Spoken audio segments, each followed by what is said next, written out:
Yo tout le monde, comment ça va? J'espère que vous allez bien. Moi je suis au top.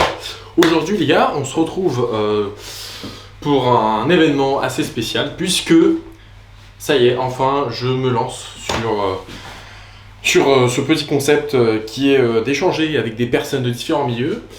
Et voilà, donc j'espère que pour vous allez kiffer en apprendre plus sur d'autres métiers ou sur des univers où justement vous avez envie de vous diriger pour plus tard, hein, vos futurs métiers, tout ça. Donc voilà, donc j'espère que vous allez kiffer. N'hésitez pas à me dire aussi en commentaire ce que vous voudriez voir pour les prochains épisodes, par exemple. Hein. Ouais, n'hésitez pas à me dire ça. Et puis là, pour le premier épisode, la première vidéo, on se retrouve avec un invité, c'est Christophe Saidi, donc photographe professionnel. Et donc voilà, j'ai l'honneur de l'accueillir en tant que premier invité. Donc je vous laisse visionner ça tranquillement. Et puis je vous dis à plus. Allez les BG. Bonjour Christophe. Bonjour. Comment tu vas? Ça va. Nickel. Merci, ouais. Super. Alors, donc tu es photographe professionnel. Absolument. Donc c'est quoi ta situation actuelle? Tu es à ton compte Alors moi je suis photographe indépendant. Ouais. Et mon travail est redistribué par plusieurs agences. Ok. 3, enfin essentiellement 2, mais il y en a aussi une avec qui je travaille de façon plus occasionnelle. Ouais. Il y a une agence principale qui s'appelle FEP, France Europe Photo, qui me fait suivre le championnat de France de football, Ligue 1, Ligue 2. Donc c'est tous les week-ends. Ok. Et puis une autre agence qui s'appelle Sipa Press, qui est une grosse agence, avec qui je fais du sport de façon beaucoup plus générale, donc des fois un peu de foot, du tennis, et puis de l'actualité. Hier soir j'ai fait un meeting politique. Ok. T'es pas spécialisé dans un seul sport J'ai beaucoup travaillé dans le tennis parce que j'ai été salarié de la fédération de tennis pendant 15 ans. Donc pendant 15 ans de ma vie, je n'ai travaillé que pour la fédération de tennis. Donc j'ai fait beaucoup de tennis. Après, il y a d'autres choses à faire quand on travaille dans une fédération. Il y a des portraits, il y a des reportages, il y a des choses... c'est beaucoup plus varié que ça semble être. Mais bon, c'était quand même tout autre du tennis. Ok, ouais. Et depuis que je suis plus à la fédération de tennis, c'est-à-dire depuis 6 ans maintenant, je fais de tout. Super, nickel. Et alors, quand est-ce que tu as eu le déclic, que tu t'es dit tiens, je vais être photographe? Ça a été un processus très long. C'est-à-dire que moi au départ, j'ai une formation d'imprimeur.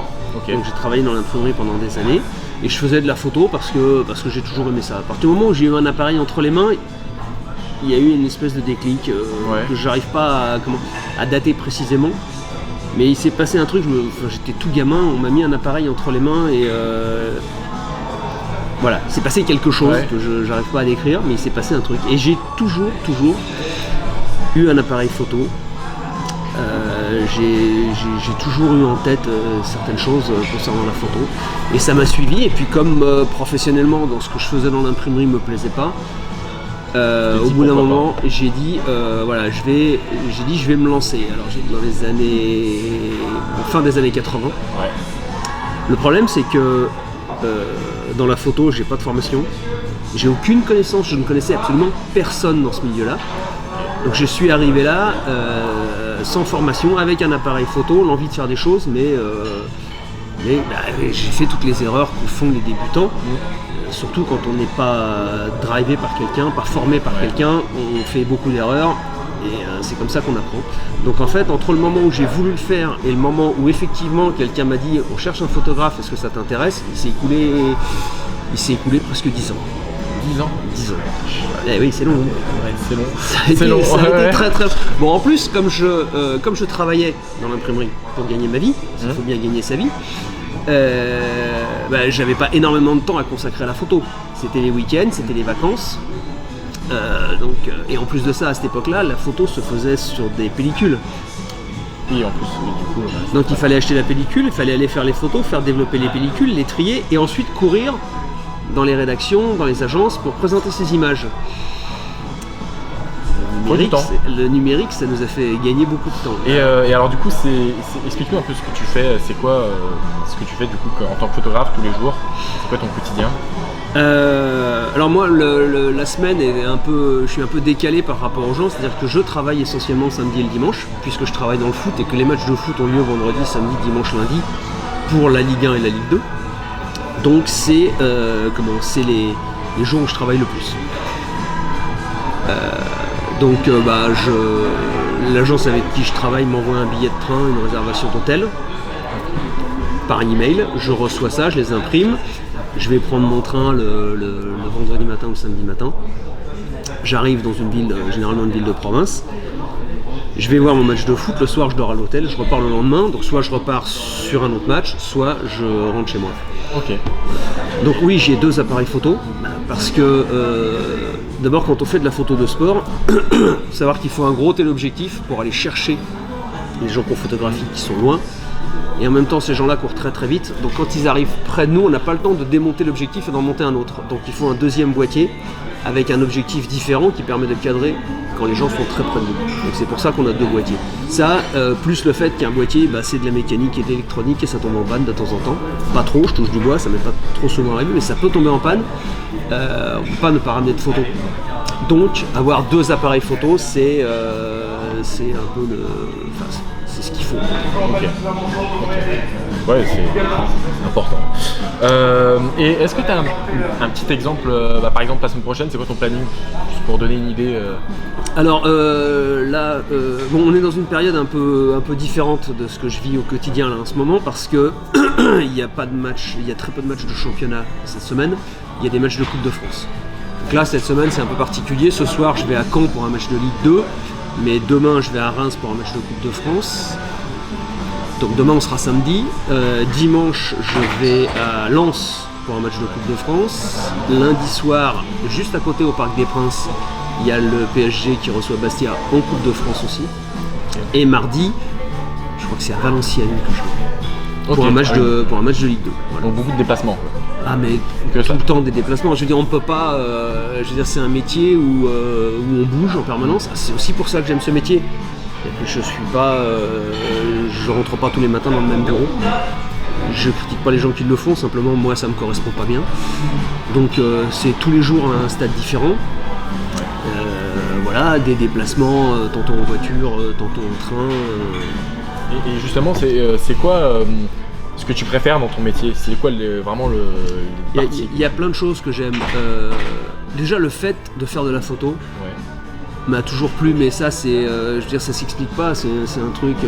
Moi, j'ai vu le travail de certains grands photographes dans des livres, dans des expos, sur Internet, on trouve le travail de certains grands photographes. Moi, quand je vois une photo comme celles qui ont été faites par Capa, Cartier-Bresson, ou tous les grands photographes qui ont marqué l'histoire, moi je ressens quelque chose, il y a une émotion, il y a quelque chose qui se passe au travers d'une image. Et alors maintenant je suis dans le sport, c'est tout à fait c'est différent, mais voilà, j'ai en moi cette volonté de faire une belle photo. Quand j'ai une belle photo, quand je la vois sur mon appareil, il y a un plaisir qui... Et là, un côté un petit peu moins marrant, c'est quoi les difficultés un peu qu'on rencontre du coup quand t'es photographe? Alors, il y a pas mal de difficultés. La première et la principale, c'est une difficulté économique qu'on vit actuellement. C'est dur de vivre de la photo, faut pas se le cacher, c'est difficile. Internet nous a permis de faire des choses très intéressantes. On gagne énormément de temps.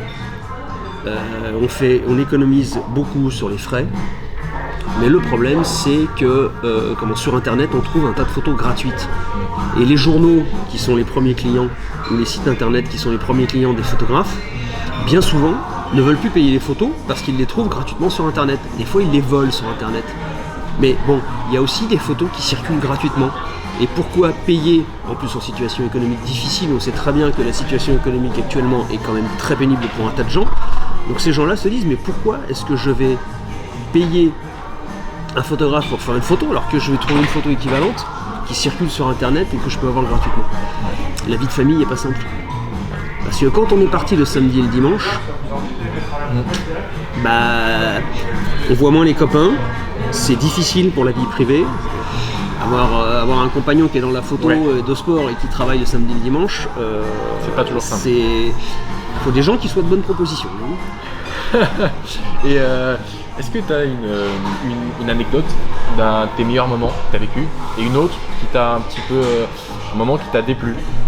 Moi, quand j'ai travaillé à la fédération de tennis, j'ai eu la chance de vivre plusieurs finales de Coupe Davis ou de Fed Cup. J'en ai vécu une en Australie, à Melbourne en 2001, j'en ai vécu à Moscou, j'en ai vécu. C'est des moments avec des émotions extrêmement fortes. C'est des moments où il se passe quelque chose, où on a l'impression de vivre un moment. J'ai vécu des moments du tennis qui étaient des moments importants. Et j'étais là, et j'étais au bord du court, et ça restera des souvenirs. Quand on aime le sport, vivre des moments aussi intenses, ça reste des souvenirs extraordinaires. Les moments plus durs, j'ai pas eu de moments vraiment pénibles. J'ai envie de dire qu'en ce moment, quand je suis dans le foot, il y a des moments qui sont pas faciles, mais c'est souvent dû à la météo. J'ai souvenir d'un PSG-OM qui s'est passé là, au Parc des Princes. Et il a plu pendant tout le match. Et je travaillais pour une agence qui voulait que j'envoie les photos pendant le match. Donc j'avais les appareils photo que je protégeais bon an mal an. J'avais l'ordinateur qui était sorti, qui était dans une espèce de tente qui le protégeait, mais qui le protégeait pas bien. Il pleuvait sur l'ordinateur. En même temps, le PSG dominait largement le match, donc il était tout le temps contre moi. Donc il fallait que je fasse des photos, que je les envoie. Il pleuvait, il y avait de l'eau partout. Ça a été un souvenir. Ça a été vraiment pénible. Ça a été un match pénible. Les appareils, ils sont protégés contre une pluie légère. C'est-à-dire que quand il pleut un petit peu, ça va. On sait bien que s'il pleut trop, il faut les protéger. Donc on a des protections en toile spécifiques qui sont plus ou moins efficaces. Pour l'instant, ça va. Les appareils n'ont pas trop souffert. Mais bon. Quand c'est une grosse pluie, c'est un peu. Quand c'est une grosse pluie, ça peut être très pénible. Très très pénible. D'autant plus que le foot, alors contrairement au tennis, quand c'est des matchs en extérieur, s'il pleut, ça s'arrête. Ça va, le matériel souffre pas trop. Le match de foot, pour qu'il s'arrête par la pluie, il faut vraiment que ça tombe très très. J'ai été à Saint-Étienne il n'y a pas longtemps. C'est la première fois que je dis non, là je peux plus. Là je dis j'arrête, c'est pas la peine. D'abord je peux pas bosser. Le match n'a pas beaucoup d'intérêt sportivement parce qu'il pleut tellement que c'est n'importe quoi. J'ai pris mes affaires, j'ai été me mettre en tribune au milieu du public. J'ai refait des photos de là, mais là c'était vraiment plus possible. Ça doit être vraiment compliqué. Pour que tu arrêtes comme ça. C'est la première fois depuis 2017 que je travaille pour cette agence qu'à un moment donné je dis non, là c'est plus la peine. Est-ce que parce que forcément vous êtes payé, en tant que photographe, tu es payé par la photo, non? Alors, l'agence avec qui je travaille me paye au match de foot. Ce qui est aussi, on peut être payé au match, à la journée, à la semaine, en fonction des compétitions et de ce qui s'y passe. Donc l'agence pour qui je travaille principalement me paye au match de foot. L'agence avec qui je fais des choses plus généralistes, de la politique, d'autres sports que du football, me paye à la parution. Sauf que le paiement à la parution, alors c'est ce que je disais tout à l'heure, économiquement c'est difficile, il faut savoir que le paiement à la parution, c'est beaucoup des parutions sur des sites internet. J'ai une photo de Rafael Nadal qui s'est vendu 3 centimes d'euros avant les charges. Pour faire un salaire, alors bon, c'est l'exception, c'est vraiment la photo, mais il y a énormément de photos sur des sites internet chinois qui sont vendus à 10 centimes, 20 centimes, 40 centimes, 15 euros. J'ai fait une fois une double page dans Paris Match où j'ai touché 800 euros, et ça c'est une fois. Puis c'est pas un bon souvenir parce que c'était les attentats du 13 novembre. Professionnellement c'est une référence, parce qu'une double page dans Paris Match c'est quand même quelque chose. Et en même temps, alors ma photo elle est propre, il n'y a pas de sang, il n'y a pas de choses comme ça, c'est simplement les gens qui évacuent le Stade de France. Mais ça reste. Je me souviens du match. C'était le France-Allemagne, un match amical France-Allemagne. Mais non, ça reste pas un bon souvenir parce qu'il y a eu des morts et parce que ce dont je me souviendrai du 13 novembre, c'est pas mes photos, c'est des gens qui sont morts. Ça doit être, c'est sûr, c'est pas toujours agréable d'être dans un événement comme ça qui tourne un petit peu au désastre. Et est-ce que, là je vais te demander 3 mots, vraiment personnels pour toi, qu'est-ce qui définit un bon salarié, vraiment en généralité, un salarié et après un photographe. 3 mots. Ça, c'est difficile, ça. Un bon salarié, je dirais que c'est quelqu'un qui est régulier dans son travail. Ouais. Parce qu'au moins l'employeur sait à qui il a affaire et il sait ce que la personne va produire de façon régulière. Donc je crois que ça, c'est quelque chose d'important. 3 mots, je sais pas, peut-être la fidélité. Et puis, alors c'est pas un mot, mais l'amour de son travail. Ouais. Si on aime son travail, on arrive, je pense, à faire des choses. Et un bon photographe, c'est quelqu'un de curieux, quelqu'un de volontaire, parce qu'avec tous les problèmes qu'on a évoqués, s'il n'y a pas la volonté, ça va pas loin, ça va pas très très loin.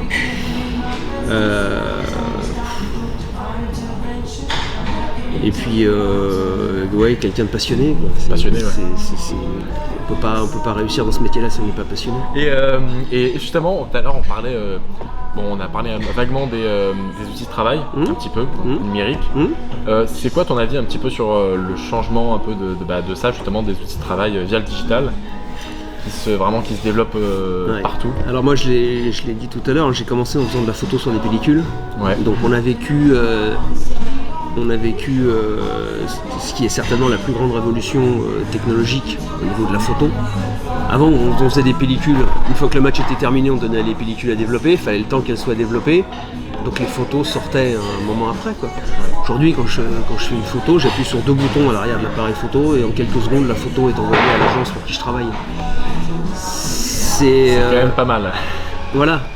Et les clients savent ça, attendent les photos et il ne faut pas que ça traîne. C'est normal, les clients... C'est un gain de temps énorme, du coup. C'est un gain de temps formidable. Mais avant, un photographe, il partait sur le terrain avec ses pellicules, il faisait ses photos, il ramenait ses pellicules à son journal ou à son agence, et puis après son travail était terminé. C'est-à-dire qu'il y avait des gens qui s'occupaient des développements, il y avait des gens qui s'occupaient de l'archivage, de l'iconographie. C'était des métiers qui étaient séparés. Chacun avait son métier. Aujourd'hui, un photographe, il fait ses photos, il faut qu'il les retouche, qu'il les recadre, qu'il les légende, qu'il les envoie. C'est-à-dire que le photographe aujourd'hui, il fait 3 métiers, 4 métiers différents. Donc en fait, on gagne énormément de temps pour ce qui est à faire dans l'urgence. Et derrière, on a un travail qui est beaucoup plus compliqué, beaucoup plus long que ce qu'on faisait avant en argentique. Donc ça a des avantages et des inconvénients, mais comme toute situation, il y a des choses positives et des choses négatives. Ok.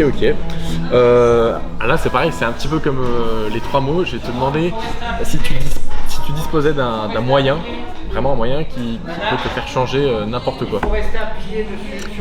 Dans ta carrière, par exemple, si tu veux ajouter quelque chose ou tu veux changer... Moi, à l'âge de 15 ans, j'irais faire une école de photo. Une école de photo? C'est-à-dire que j'ai écouté mon père qui voulait pas que je fasse ça parce qu'il avait l'idée, il avait l'image d'un métier difficile et qui paye pas bien. Alors que moi, ça me plaisait déjà. Et, en fait, j'ai réfléchi un moment à faire une école de photo. Finalement, j'ai écouté mon père. J'aurais pas dû. Sur ce coup-là, parce que. Mais voilà, si j'avais un truc à changer, j'irais faire une formation photographe dès mes 15 ans.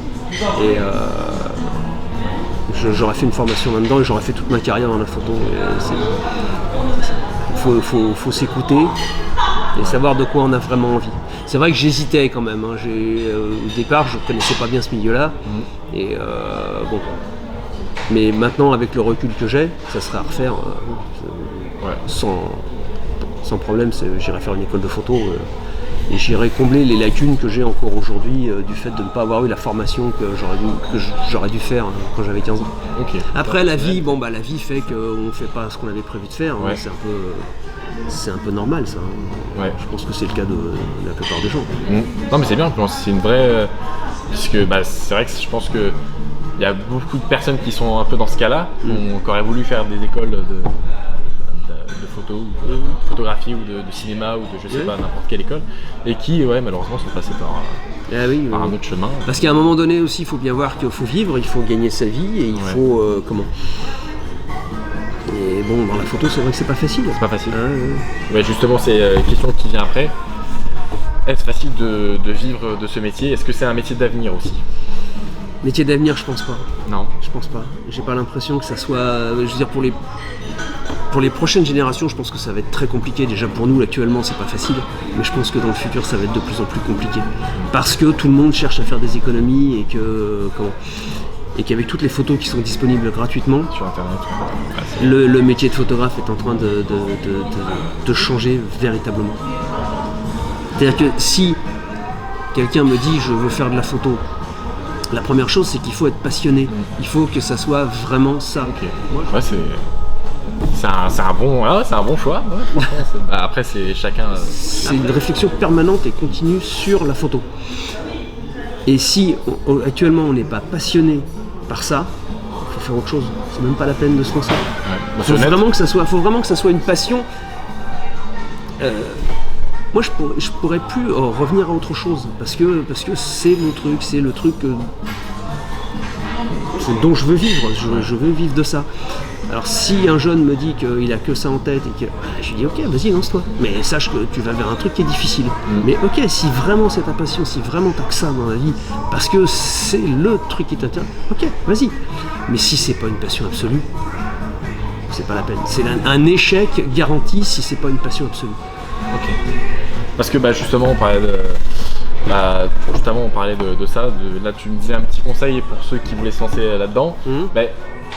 Si tu avais vraiment juste un conseil à donner par exemple à un étudiant, une étudiante, un jeune ou même un adulte qui veut se lancer là-dedans, qui est passionné, qu'est-ce que tu lui dirais? Il faut faire une école, il faut s'informer sur ce qui se passe, il faut avoir une attitude entre guillemets journalistique, c'est-à-dire être ouvert sur un peu tout, s'intéresser aux médias, s'intéresser à ce qui se fait, s'intéresser à ce que les journaux achètent comme image et être ouvert sur ce genre de choses en permanence.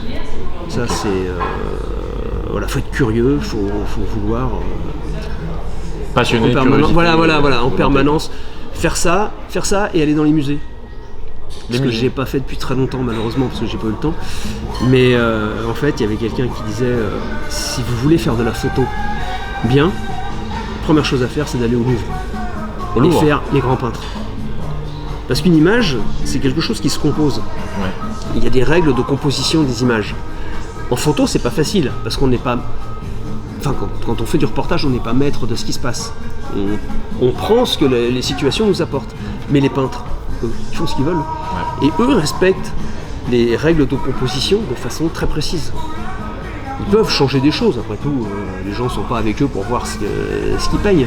Donc, un tableau, c'est quelque chose qui est composé de façon à ce que ça soit agréable à l'œil. Et c'est à ça qu'il faut s'habituer.